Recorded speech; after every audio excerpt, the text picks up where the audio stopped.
I am at Abbey Road on the River with Joe Carducci, the product marketing specialist. and he's pretty much the guy behind the guy at Gretsch, right? I'm one of the guys. There you go. And he is working on this beautiful Yeah, this is Gretsch guitar. I haven't run the serial number yet, but I estimate it's probably late 40s, early 50s, Gretsch, New York, or archtop acoustic guitar that belongs to one of the people here at Abbey Road on the River.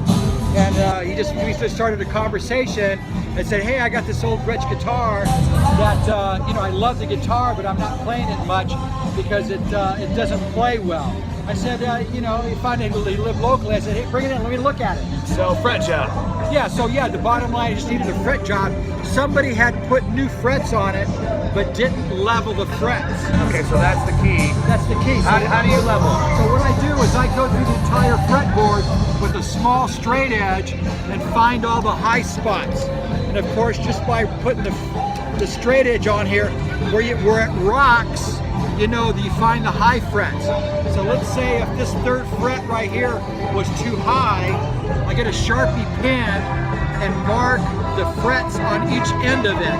And I go across the fretboard and find all the high spots and then mark with a Sharpie the frets that are next to it. And then I use a regular, this is a fret file that I've had for, gosh, probably 30 years. That's a handmade tool right there. It's a handmade tool, yeah. And it's lasted that long. And then I you know. How many guitars have you done on that? Probably, I don't know, I'm gonna guess hundreds and hundreds and hundreds.